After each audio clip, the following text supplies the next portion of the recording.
याद आए जमाना तेरा। लोगों ने माना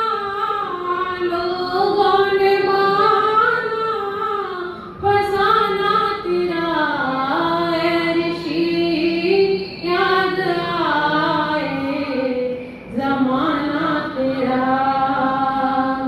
अंधियारी रात में कोई ना था साथ में, अंधियारी रात में कोई ना था साथ में, अकेला था ऋषि और वेद थे हाथ में।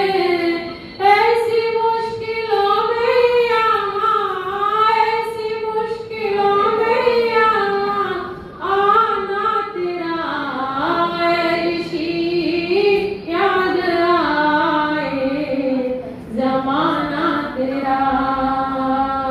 हवा प्रतिकूल थी नहीं अनुकूल थी, समझा न जग ने तुझको बड़ी भारी भूल की। छोड़ा जालिमों ने ना, छोड़ा जालिमों ने ना, सताना तेरा ऋषि, याद आए जमाना तेरा ऋषि, याद आए जमाना तेरा। लगा जब सुधार में काशी हरिद्वार में, लगा जब सुधार में काशी हरिद्वार में, देखना भी चाहा तुझको गंगा की धार में, देखना भी चाहा तुझको उदयपुर में ठुकराया लाखों की हस्ती को। दिल था प्रभु का, दिल था प्रभु का दीवाना तेरा ऋषि, याद आए जमाना तेरा ऋषि, याद आए जमाना तेरा। कार्तिक का महीना था अभी और जीना था, कार्तिक का महीना था अभी और जीना था। दिया जहर कर मट जगन नाथ तो कमीना था। जहर को पी कर, जहर को पी कर मुस्कुराना तेरा ऋषि, याद आए जमाना तेरा ऋषि, याद आए जमाना तेरा ऋषि, याद आए जमाना तेरा। बहुत ही सुंदर भजन, बहुत बहुत धन्यवाद आपको। मैं इससे पहले कि आचार्य जी को आमंत्रित करूं इस सत्र का अपना अंतिम प्रवचन देने के लिए, मैं सबसे पहले कुछ विशेष अतिथि हमारे साथ में जुड़े हुए हैं। मैं सबसे पहले निवेदन करूंगा मैं जी से कृपया आर्य पत्नी सभा मुंबई के महामंत्री मंत्री मुंबई शेरानी जी आइए प्लीज, उनसे निवेदन करूंगा। ये हमारे आर्य पत्नी सभा मुंबई को मेरे साथ में मंत्री हैं, उनको रिप्रेजेंट करते हैं, उनका बहुत बहुत स्वागत है। आशीर्वाद भांडुप से गौतम जी हैं। मैं चाहूंगा कि जिनका नाम लोग कृपया खड़े होकर सबके अभिवादन करें, सभी लोग पहचान करें। और हमारे साथ में आज इस जूम मीटिंग में आर्य समाज मॉरिशस से श्री गोकुल जी जुड़े थे सुबह, और अमेरिका आर्य समाज से चंद्रकांत जी जुड़े थे, और अभी जो हमारे साथ में जूम मीटिंग में जुड़े हैं आर्य समाज चेंबूर से गिलोत्रा जी हैं, वेद प्रकाश गर्ग जी हैं, पूना से इस समय वीरेंद्र जी भी वो अपने बेटी के पास में वो भी जुड़े हुए हैं। सानी जी भी हमारे कोषाध्यक्ष जी वो भी जुड़े हुए हैं। प्रवीणा ठक्कर जी आसपास सांताक्रूज से है, आसपास डोंबिवली से शुभ शेट्टी जी, ये सब इन सब का मुझे मैसेज आया था कि कुछ स्वास्थ्य की वजह से और कुछ कोरोना का डर की वजह से भी लोग न आए हैं, परंतु सबका हार्दिक स्वागत है। और लोगों ने हमें न सिर्फ इस जूम मीटिंग में जुड़ के हमारा कार्यक्रम का लाभ उठाया, परंतु अधिकतर सदस्यों ने हमें धन लाभ भी अपना ट्रांसफर कर दिया है। मुझे मैसेज आते रहते हैं कि हमने भेजा है। और इस प्रकार से हमारा जो कार्यक्रम हमने 2 हफ्ते पहले इस कार्यक्रम की रूपरेखा चालू की थी, और एकदम अचानक शनिवार रात को जब समाज में बैठा और रविवार का जब सत्संग हुआ तब सोचा था कि ये कार्यक्रम करना है। और 15 दिन का भी समय नहीं था, सिर्फ गिन के 11 दिन का समय था। 18 तारीख का हमारा प्रोग्राम चालू करना था और मेरे ख्याल से 7 तारीख का संडे था। उसमें हमने कहा कि भाभी से बात की और एक ही आदमी से बात की थी, भाभी और सानी जी से, कि सानी जी करना प्रोग्राम। बोला आऊँगा नहीं, पूरा टाइम जूम पे बैठूंगा, जो काम बोलोगे सब करूँगा। इसलिए बस उन्होंने वहाँ से सहयोग दिया। हमारे प्रधान जी तो एकदम गौ आदमी, उन्होंने तो कहा कि पूछा मत कर, तू कर, बाकी सब बैठे हैं। तो इस प्रकार कोरोना काल में भी या मेरे ख्याल से ये हमारी पहली समाज है जो एक उत्सव कर रहे हैं। हमने थोड़ा सा रिस्क लिया है, परंतु भगवान के कार्य था, इसलिए हमने एक उत्साह के साथ इसे संपूर्ण करने की कोशिश की है। और आशा करते हैं कि संख्या कम है परंतु दिल बहुत खुले हैं, इसलिए ये कार्यक्रम को सफल ही कहा जाएगा। अब मैं आचार्य से निवेदन करूंगा कि हमारे इस पूरी तिथि उत्सव के अंतिम सत्र का अंतिम प्रवचन हमें दें। और एक विशेष सूचना है कि हमने ऐसा डिसाइड किया है कि अगला जो सितंबर का जो उत्सव होगा, भगवान को मंजूर हो, इससे भी ज़्यादा धूमधाम से होगा। और तब तक शायद ईश्वर को मंजूर हम कोरोना पर विजय पा देंगे, सबको तब तक वैक्सीन वगैरह और सेफ्टी भी बढ़ जाएगी। और उसमें हमने ऐसा डिसाइड किया हमारे समाज के परिवार के जितने भी बच्चों का यज्ञोपवीत है, जिनका यज्ञोपवीत नहीं हुआ है, जो 8 साल के ऊपर है, लड़की या लड़का, सबका यज्ञोपवीत संस्कार हम यहाँ इस यज्ञशाला में संडे के दिन, जिस दिन हमारा उत्सव का पूर्णाहुति होगा, उस दिन कराएंगे। तो सब बच्चों के माँ बाप से निवेदन है, पोता पोती दादा दादी सब नोट कर लें, माता पिता जिनके बच्चे 8 साल के ऊपर के हैं और जो विद्या अर्जन करने के लिए आरंभ हो चुका है, उनका सबका यज्ञोपवीत संस्कार यहाँ पे आचार्य जी के सानिध्य में होगा। ऐसा हमारा एक निवेदन है कि आप अपने बच्चों को अगले जो उत्सव होगा सितंबर का, उसमें जरूर संडे को पूर्णाहुति के लिए। धन्यवाद आचार्य। आइए सभी लोग एक बार गायत्री मंत्र का पाठ करेंगे, मन को सावधान करेंगे और फिर वेद के मंत्रों की चर्चा करेंगे। ओम भूर्भुवः स्वः तत्सवितुर्वरेण्यं भर्गो देवस्य धीमहि धियो यो नः प्रचोदयात्। ओम शन्नो मित्रः शं वरुणः शन्नो भवत्वर्यमा शन्न इन्द्रो बृहस्पतिः शं नो विष्णुरुक्रमा।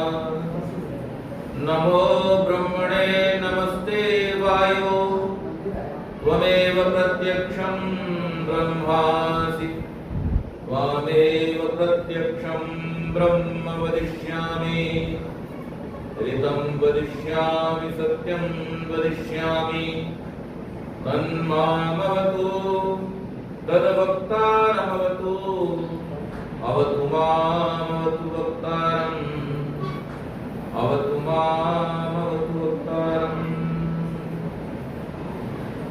मंचस्थ आर्य प्रतिनिधि सभा के मंत्री द्वय, मेरे इधर भी आर्य प्रदेश सभा मुंबई के मंत्री जी बैठे हैं और मेरे इधर भी आर्य प्रदेश सभा के मंत्री बैठे हैं, और इन दोनों के बीच में बैठा हुआ मैं अपने आप को बड़ा सुरक्षित, बड़ा आनंदित महसूस कर रहा हूँ। तो हमारे आदरणीय भाई महेश बेलानी जी और भूपेश गुप्ता जी, वंदनीय मातृशक्ति, उपस्थित धर्मप्रेमी सज्जनों और हम सबके बीच में हमारे सौभाग्य से उपस्थित आदरणीय श्री गौतम जी,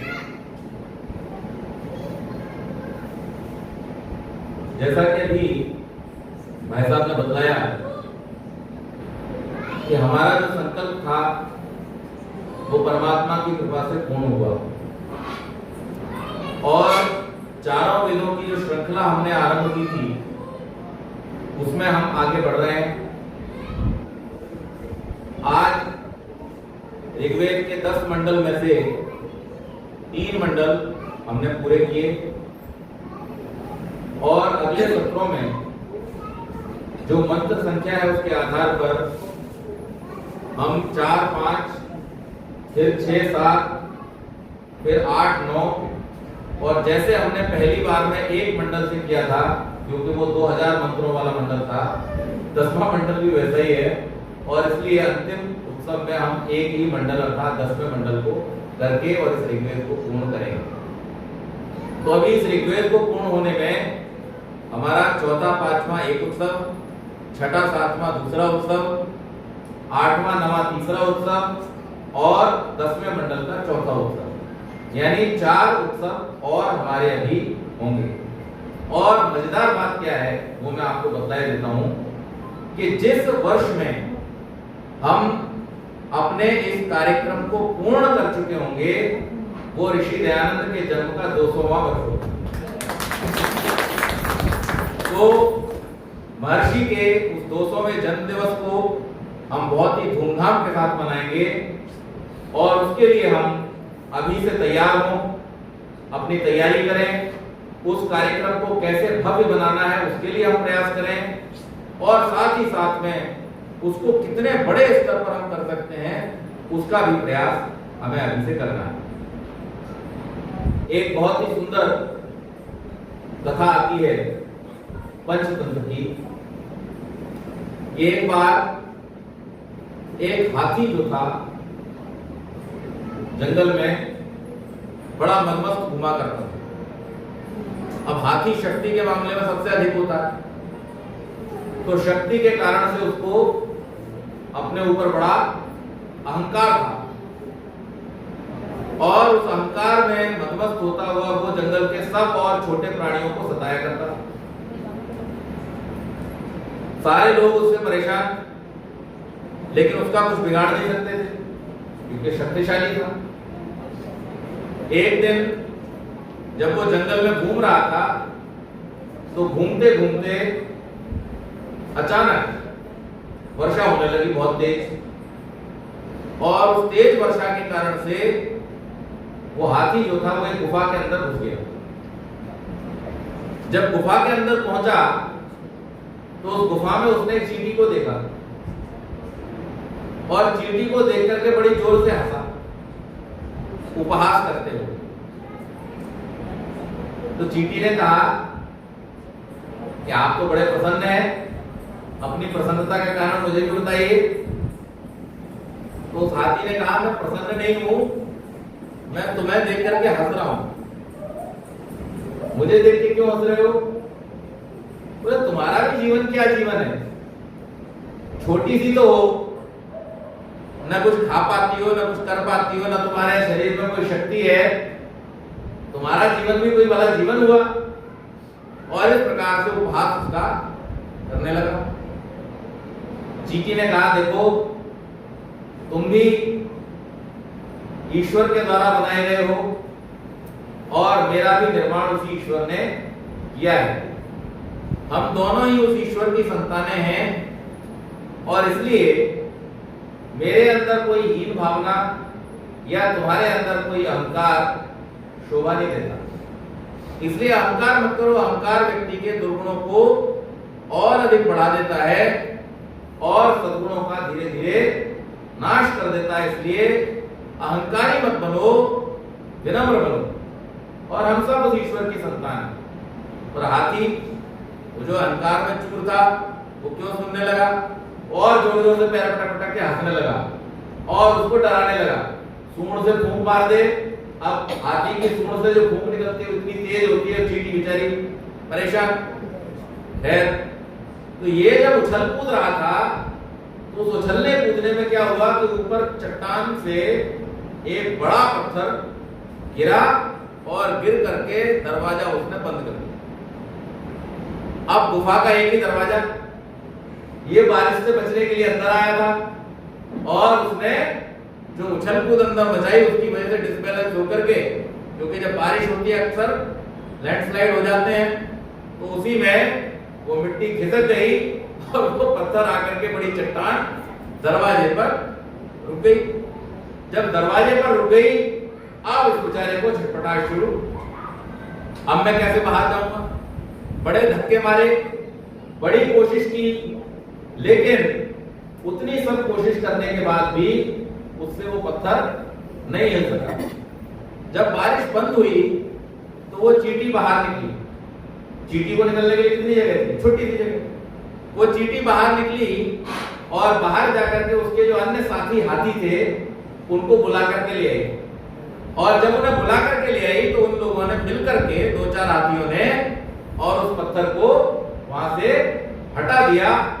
जब पत्थर हटा तो ये हाथी इसने चैन की सांस ली और बाहर निकल करके आया और विनम्र होकर के वो बोला उस चींटी से कि कृपया मेरे व्यवहार के लिए मुझे आप क्षमा करें।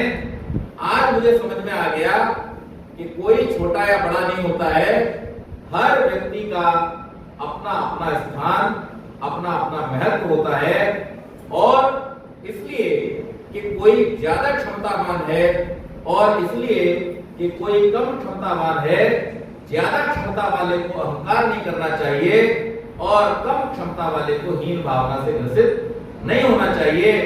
न कम क्षमता वाले का अपमान किया जाना चाहिए और न केवल इसलिए कि किसी के अंदर ज्यादा क्षमता है उसका सम्मान किया जाना चाहिए, बल्कि सभी का सम्मान होना चाहिए और सभी की जो भूमिका है वो अपने अपने स्थान पर बहुत महत्वपूर्ण है। जहां पर कोई बड़ी वस्तु बड़े कार्यों को कर सकती है, वहीं पर ऐसे अवसर भी जीवन में आते हैं जहां छोटी वस्तुओं के द्वारा छोटे कार्य संपन्न किए जाते हैं।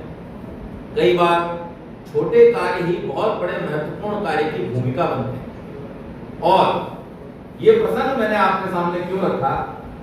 ये इसलिए रखा कि हम आज से 7-8 साल पहले यहाँ पर केवल एक भाषण देने के लिए आए थे। मैंने तभी टाटा मोटर्स ज्वाइन किया था मुंबई में और मैं दिल्ली से यहाँ आया था। तो एक दिन ऐसे ही हम मुलुंड समाज में बैठे हुए थे और बैठे बैठे अचानक यहाँ से तब पुरोहित जी नरेश जी थे, नरेश जी का फोन गया आर्य समाज मुलुंड में। और संयोग की बात थी उस दिन कि वहां पर रविवार के दिन न महेंद्र जी उपलब्ध थे, न वीरपाल जी उपलब्ध थे और उस दिन संयोग से हमारी चाची जी भी उपलब्ध नहीं थी, अनीता जी।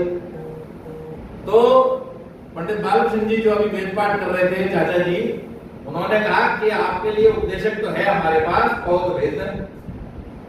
और उन्होंने मुझसे पूछा कि भाई संडे को फ्री हो? मैंने कहा हाँ मैं फ्री हूँ, ठीक है चले जाते हैं। और वो खुद ही मुझे रविवार के दिन यहाँ पर छोड़ गए।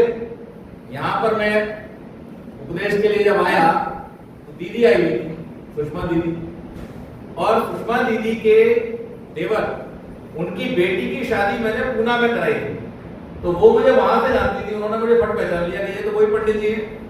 और तब से हमारा जो है यहाँ आना जाना शुरू हुआ। और फिर आदरणीय भाभी जी के सुझाव पर भूपेश भाई साहब ने मुझे समाज का परामर्शदाता बना दिया। जो कुछ परामर्श देने का मेरा धर्म था, मैंने समाज की उन्नति के लिए वो परामर्श दिए। समाज की उन्नति भी हुई और फिर उसके बाद में मैंने अपनी एक इच्छा जाहिर की कि भाई साहब समाज के अंदर हमें चारों वेदों का एक बार पारायण अवश्य करना चाहिए। आद्योपांत सारी इच्छाएं यहाँ पर इस भवन के अंदर गुंजायमान हो। तो ये भवन जो है पिताजी ने जिस भावना के साथ में बनाया था, ये पवित्र हो जाएगा। और उन्होंने बहुत ही विनम्रता से, बहुत ही प्रेम से मेरे इस आग्रह को स्वीकार किया और ये हमारा क्रम वहां पर शुरू हो गया।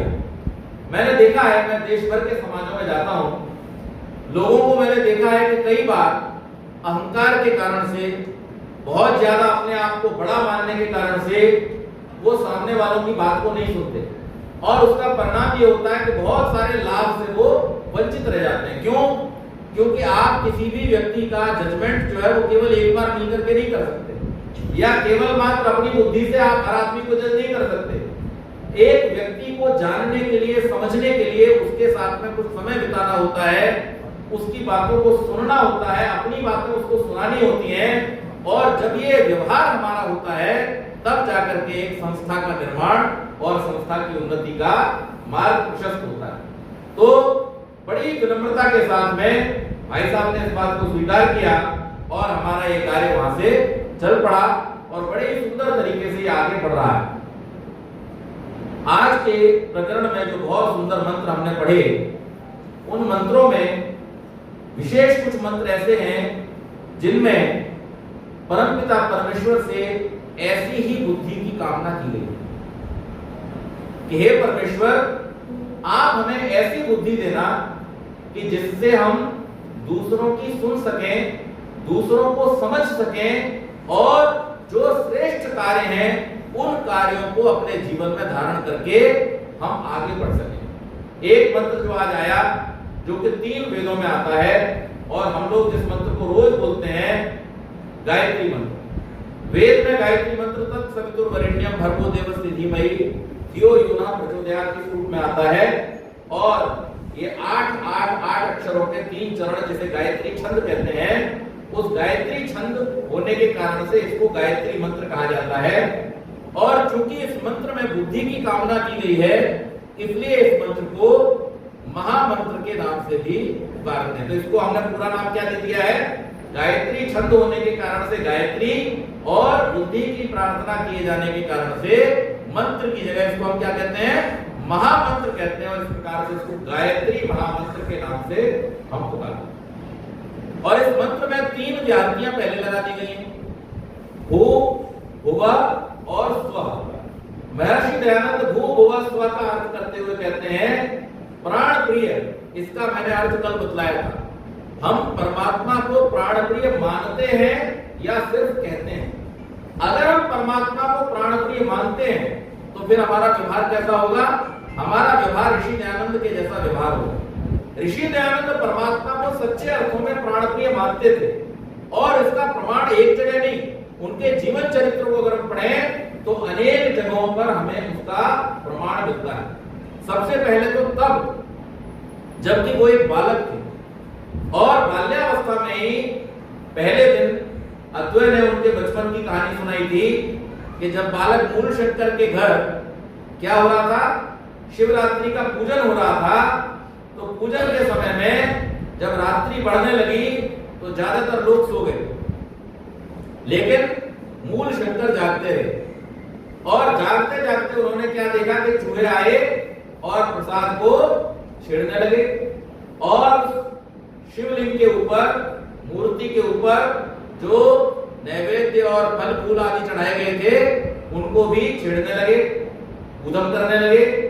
ये देख करके उनके मन में एक कौतूहल उत्पन्न हो गया और कौतूहल उत्पन्न हुआ, उन्होंने उसको ठीक प्रकार से समझ नहीं पाया और अपने पिता से उस प्रश्न को किया कि भाई हम जैसे शिव को अब पढ़ चुके हैं, हमने यजुर्वेद के अध्यायों में जिस शिव की महत्ता को पढ़ा है, क्या ये वही शिव है? तो पिताजी ने उनके संदेह को दूर किया कि शिव तो वही है, लेकिन मूल शंकर ये उस शिव की प्रतिमा है, ये वो शिव नहीं। वो शिव कहां रहता है? अगला प्रश्न, वो शिव कहां रहता है? तो उन्होंने अपनी मान्यता के अनुसार बता दिया कि वो तो कैलाशवासी है, कैलाश में रहता है। कैलाश कहां है? हिमालय के ऊपर कैलाश है। अच्छा, और कैसे प्राप्त करें? कि उसे प्राप्त करने के लिए तो बहुत तपस्या करनी पड़ती है, ऐसे ही प्राप्त नहीं हो जाता। अब ये बात हमारे आमतौर पर जीवन में बहुत बार ये घटना घटित होती है, लेकिन हम में से कितने लोग तपस्वी बन जाते हैं?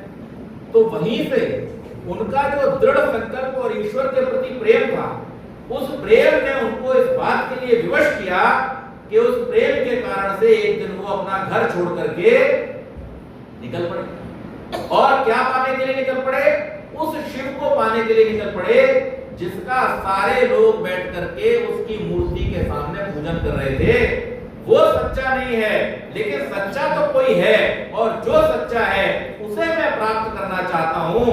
इस बात को लेकर के वो वहां से निकल पड़े और उस शिव के प्राप्त करने की यात्रा में न जाने कितनी तकलीफें उन्होंने अपने जीवन में उठाई। जब वो घर से निकले ही निकले थे तभी उनके आभूषण छीन लिए गए।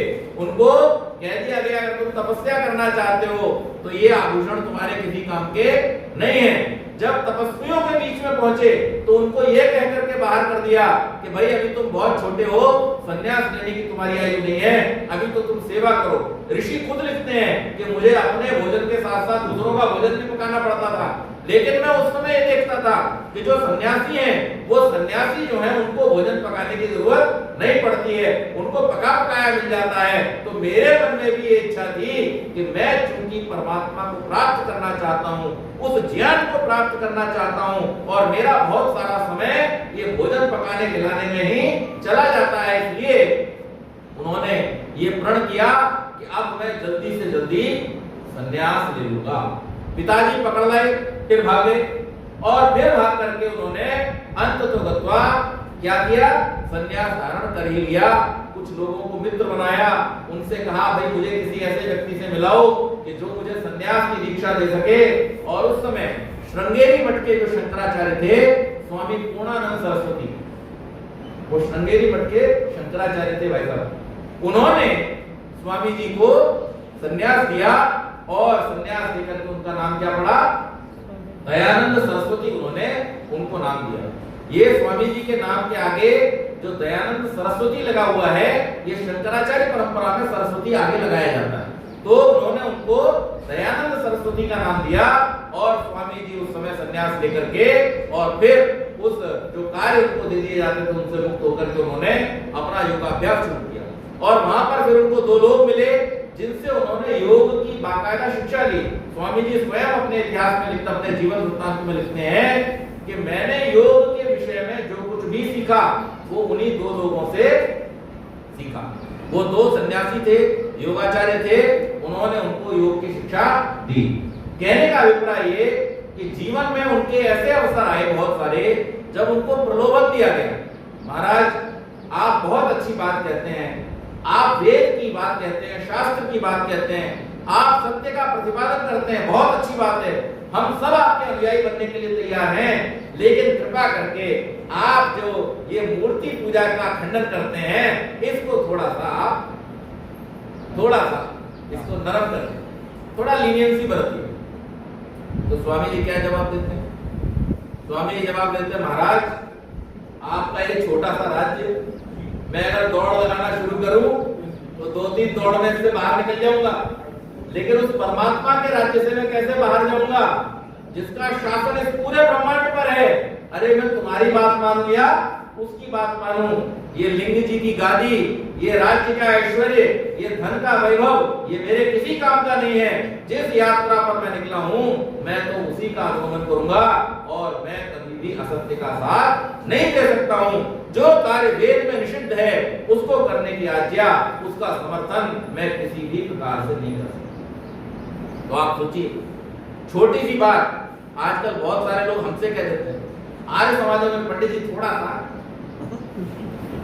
मैं कहता हूं मैं तो देश भर में जाता हूं भाई साहब, मैं देश भर में व्याख्यान देने जाता हूं, लोग मुझे बुलाते हैं और बोलने से पहले अगर उनके कोई ऐसे बहुत विशेष अतिथि आ रहे हों जो मूर्ति पूजा में लिप्त हैं और उनके आने पर वो क्या कहते हैं, पंडित जी थोड़ा सा ध्यान रखना, वो जो आ रहे हैं ना वो आर्य समाजी नहीं है। भाई ठीक है, आर्य समाजी नहीं है नहीं ना, पर ऐसा तो नहीं है कि होंगे नहीं। अगर मैं उनको एक मंच पे बिठा के बोलो आर्य समाजी बना दूं तो तुम्हारी खुशहाली हो जाएगी। अगर मैं सत्य का प्रकाश नहीं करूंगा तो फिर वो कभी भी आर्य समाजी या ऋषि दयानंद के अनुयायी नहीं बन सकते। इसलिए जिस व्यक्ति को परमात्मा प्राण प्रिय है गायत्री मंत्र के बोलने वाले हर व्यक्ति को अपने मन में परमात्मा के प्रति वही प्रेम होना चाहिए जो दयानंद के हृदय में था, जो उनसे पूर्ववर्ती ऋषियों के हृदय में था, जिन्होंने अपने सारे जीवन को उस परमात्मा की प्राप्ति के लिए समर्पित कर दिया। अपने सारे सुख, अपने सारे स्वार्थ, अपने सारे ऐश्वर्य, उन सबको त्याग करके जो केवल और केवल उस परमात्मा के अनंत आनंद की प्राप्ति में लगे रहे। हमें भी यदि वास्तव में हम गायत्री मंत्र का जाप करते हैं और उसके सच्चे अर्थ को समझना चाहते हैं, तो परमात्मा की आज्ञाओं का पालन करने वाला हमको बनना चाहिए, तब वो परमात्मा प्राणप्रिय होगा। और दुख विनाशक तो वो है। इस संसार में सब दुखों का हरने वाला कौन है? आप मुझे बतलाइए। कई बार ऐसा होता है, और अभी तो वर्तमान में मेरे घर में हो रहा है। नवंबर में मुझे और प्रीति को, हम दोनों को, इनको बहुत माइल्ड और मुझे थोड़ा सा सीरियस ये कोरोना हो गया। अब ये ठीक हो गई, थोड़े दिन बाद मैं भी ठीक हो गया, लेकिन 15-20 दिन बाद इनको कुछ समस्या शुरू हुई कि इनको गले में जकड़न होती है। अब उसके लिए हमने जितने भी संभावित टेस्ट हैं और जितने भी प्रकार के डॉक्टर हैं, चाहे वो ईएनटी स्पेशलिस्ट हो, चाहे वो डेंटल स्पेशलिस्ट हो, चाहे वो फिजिशियन हो, हार्ट स्पेशलिस्ट हो, सबको जाकर के हमने दिखा दिया, सबको जाकर के हमने जो उन्होंने टेस्ट ट्रीटमेंट किए वो करा दिए। और अभी तो इनका एक अकल दाढ़ बढ़ रही थी, उन्होंने कहा हो सकता है इसकी वजह से हमने इसे भी निकालो, ये भी ऑपरेट करके हमने निकलवा दिया। लेकिन उसके बावजूद भी वो जो गले में समस्या थी, जैसे ही उन दवाइयों का असर कम हुआ इनको फिर वो समस्या होने लगी।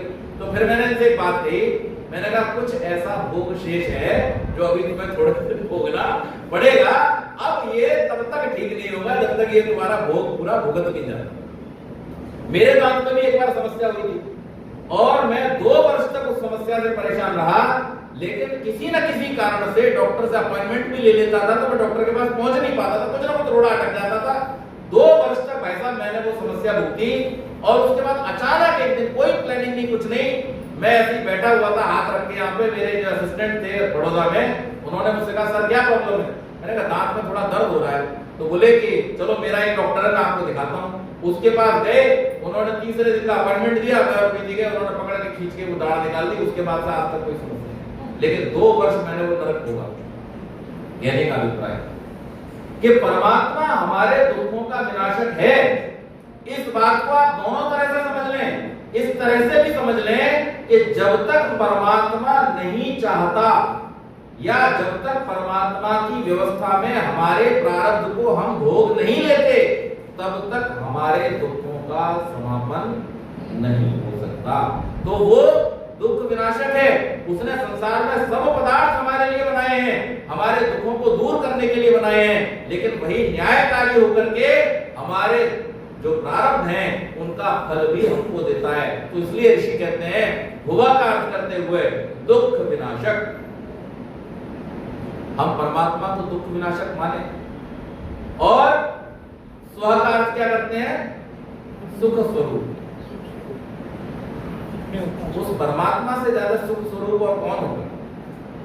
अरे उसका तो सब कुछ सुख स्वरूप ही है। आप प्रातः काल से लेकर के और जब तक शयन करने जाते हैं और जब शयन की मुद्रा में होते हैं उस समय भी वो परमात्मा निरंतर हमें सुख ही दे रहा होता है। कोई भी उसका एक ऐसा कार्य मुझे बताइए कि परमात्मा के कार्य से हमको दुख प्राप्त होगा। वो सुख स्वरूप है, वो स्वयं भी सुख स्वरूप है और उसने इस संसार को भी हमारे सुखों की वृद्धि के लिए बनाया है। तो वेद मंत्र कहना है हे परमेश्वर आप कौन हैं? हमें प्राण प्रिय हैं, आप हमारे दुखों का नाश करने वाले हैं, आप सुख स्वरूप हैं और आपके उस वर्णीय तेज को हम क्या करते हैं? अपनी बुद्धि में धारण करते हैं। परमात्मा का जो ज्ञान रूप तेज है उसको आप कहां धारण करोगे? बुद्धि में। परमात्मा धारण करने की वस्तु है। परमात्मा को जो धारण नहीं कर सकता वो परमात्मा को कभी समझ नहीं सकता, और जो परमात्मा को समझ नहीं सकता वो परमात्मा को मान नहीं सकता, और जो परमात्मा को नहीं मानता है मृत्यु आदि दुख का हेतु हो जाता है उनके लिए। तो हे परमेश्वर आपके उस सुख स्वरूप को, आपके उस कल्याणकारी रूप को, आपके उस दुख विनाशक रूप को, आपके उस प्राण प्रिय भर्ग और तेज स्वरूप को हम अपनी बुद्धि में धारण करें। क्यों धारण करें? क्योंकि वो धारण किया हुआ आपका जो तेज है, वो धारण किया हुआ आपका जो ज्ञान है, आपकी जो विद्या है, वो हमारी बुद्धियों को सन्मार्ग में प्रेरित करती है। आप सन्मार्ग पर कब चलते हैं? हम रोज एक मंत्र बोलते हैं, अग्ने नय सुपथा राय अस्मान विश्वानि देव वेदानि विद्वान युयोध्यस्मज्जुराण मेनो भूयिष्ठान्ते नवोक्तिं विधेम। हे प्रभु, हमको अच्छे धर्मयुक्त आप्त लोगों के मार्ग से उत्तम प्रज्ञान और उत्तम कर्मों को प्राप्त कराइए और आप ही हमें श्रेष्ठ लोगों के मार्ग पर ले चलिए। वो परमात्मा हमको श्रेष्ठ लोगों के मार्ग पर लेकर के चलता है, श्रेष्ठ उत्तम धार्मिक मार्ग पर लेकर के चलता है। कब लेकर के चलता है? वो तब लेकर के चलता है जब हम स्वयं उसकी उंगली पकड़ लेते हैं। और हम उसकी उंगली कब पकड़ पाते हैं? अरे किसी बच्चे को अगर ये पता ही ना हो उसका पिता कौन है तो उंगली किसकी पकड़ेगा? मेले में खो गया, खोया हुआ बच्चा, मेले में हजारों आदमी उसके सामने खड़े हैं, पिता बिछड़ गया, हाथ छूट गया है, अब पिता बच्चे को ढूंढ रहा है और बच्चा अपने पिता को ढूंढ रहा है। गौतम जी, किसकी उंगली पकड़े? तो जब तक पिता नहीं मिल जाएगा तब तक वो उंगली नहीं पकड़ेगा। अरे आदमी तो सब एक जैसे ही है, लेकिन वो उंगली किसकी पकड़ेगा? केवल पिता की पकड़ेगा। इसी प्रकार से ऋषि दयानंद कहते हैं, संसार में सहारे तो तुम्हें बहुत मिल जाएंगे, लेकिन उन सहारों से भटकने की आशंका बनी रहेगी। इसलिए जब उंगली पकड़ना तब उस सहारे की उंगली पकड़ना जो कि सदैव तुमको अच्छे धर्मयुक्त श्रेष्ठ लोगों के मार्ग पर ही ले जाता है। और वो हमारा पिता, परम पिता परमात्मा है, जो हमारी बुद्धियों को सन्मार्ग में प्रेरित करता है, कभी भी कुमार्ग की ओर नहीं लेके जा सकता। तो मैंने इस कार्यक्रम के आरंभ में पहले दिन जो चर्चा की थी वो हमारे विश्व मानव बनने की और वैश्विक कल्याण को हम किस प्रकार से साध सकते हैं उसकी की थी। दूसरे दिन हमने राष्ट्र का कल्याण किस प्रकार से हम करें, हमारी क्या भूमिका हो सकती है, इसके विषय में चर्चा की थी। कल हमने समाज और परिवार का किस प्रकार से कल्याण हो सकता है, किस प्रकार से हम समाज और परिवार को आगे बढ़ा सकते हैं, इसके संबंध में चर्चा की थी। और आज हमने हमारी आत्मिक उन्नति किस प्रकार से हो, एकमात्र गायत्री मंत्र, आपको एक ऐसा उदाहरण दूंगा कि जिसको आप नकार नहीं सकते। और न कोई ऐसा उदाहरण है जिसमें कहानी की बात आ जाए। बहुत सारे ऐतिहासिक बातों को तो हम कह देते हैं कि ये तो कथा है, लेकिन ये कथा नहीं है, ये अभी की बात। जिस व्यक्ति ने महर्षि दयानंद को महर्षि दयानंद के स्थान पर पहुंचाया, गुरुवर विरजानंद, विरजानंद जब 3-4 वर्ष के थे उसी समय उनको शीतला रोग हुआ, जिसे चेचक बोलते हैं, और उसके कारण से उनकी दृष्टि चली गई। जब दृष्टि चली गई तो आप जानते हैं कि कोई व्यक्ति अगर बचपन में ही दृष्टिहीन हो जाए तो वो पढ़ेगा लिखेगा कैसे।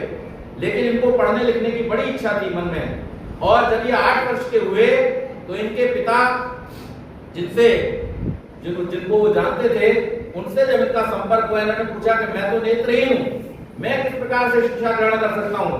तो उन्होंने कहा कि तुम्हें अपनी बुद्धि को अगर मजबूत करना है, अपनी स्मरण शक्ति को अगर मजबूत करना है और वेद के ज्ञान को धारण करने योग्य अगर तुम्हें अपनी बुद्धि को बनाना है तो तुम गायत्री मंत्र का जाप करो। और विरजानंद जी की जीवनी में लिखा हुआ है 3-3 घंटा वो गायत्री मंत्र का जाप किया करते थे प्रतिदिन।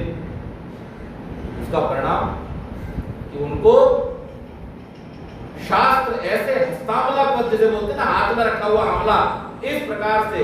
और उनके विषय में स्वामी दयानंद सरस्वती स्वयं क्या लिखते हैं, जिस समय प्रज्ञा चक्षु गुरु विरजानंद का देहावसान हुआ और स्वामी जी को उनकी सूचना मिली तो वो लिखते हैं, आज व्याकरण का सूर्य अस्त हो गया। एक बालक जो 3 वर्ष की अवस्था में नेत्रहीन हो गया, उसके लिए महर्षि दयानंद जैसा व्यक्ति कहता है कि वो व्याकरण का सूर्य था। आप अनुमान लगाइए, आज तो आधुनिक वैज्ञानिकों ने भी इस बात को रिसर्च करके पता कर लिया है कि जो बच्चे संस्कृत और संस्कृत में भी विशेष रूप से जो वैदिक मंत्रों का पाठ करते हैं, उनकी स्मरण शक्ति सामान्य बच्चों की तुलना में बहुत अधिक होती है। तो इसलिए यदि हम अपनी उन्नति करना चाहते चाहते हैं। आज मैंने व्यक्तिगत उन्नति के विषय में इस विषय को केंद्रित रखा है। तो गायत्री मंत्र का जाप करते हुए और उसके अर्थ की भावना को समझते हुए हम परमपिता परमेश्वर के नैकट्य को प्राप्त करें, उसकी उपासना का लाभ प्राप्त करें। साथ ही साथ में हम अपनी बुद्धि को भी तीक्ष्ण बना सकते हैं, जिसके माध्यम से कठिनतम गूढ़तम विषयों को भी हम आसानी से समझ सकते हैं। एक मंत्र आया है, वो मंत्र हमें जरूर सुन लेना चाहिए, क्योंकि उसमें हमारे आचरण को, हम गायत्री मंत्र का जाप तो करें, बहुत सारे लोग करते नहीं, लेकिन कब करें और कैसे करें। आज ये बहुत सुंदर एक मंत्र आया है। इस मंत्र में कहा गया है, अच्छा वो देवी मुष्सम विवातीम प्रभो भरद्वम नमसा सुवृत्तिम ऊर्ध्वमलदा दिव्यम पाजो अश्वेत रोचना रुचे रणव संदृप। और इसके बाद दूसरा मंत्र है, ऋतावरी दिवो अर्केल बोध्या रेवती रोदसी चित्रमस्थात आयति मकर उषसम विभाति वाममेशी द्रविड़म भिक्षमाणा। इस मंत्र में कहा गया, जो लोग रात्रि के चौथे प्रहर में जागकर ईश्वर की स्तुति प्रार्थना और उपासना करके उत्तम गुणों और ऐश्वर्य को मांगते हैं, वे पुरुषार्थ से अवश्य इसको प्राप्त करते हैं। स्वामी जी भी उपासना की विधि लिखते हुए क्या कहते हैं, कौन से प्रहर में? सुबह, जब तारे दिख रहे हो तब से लेकर के और जब सूर्योदय होने वाला हो तब तक न्यूनातिन्यून 1 घंटा प्रतिदिन बैठ करके हमको साधना करनी चाहिए।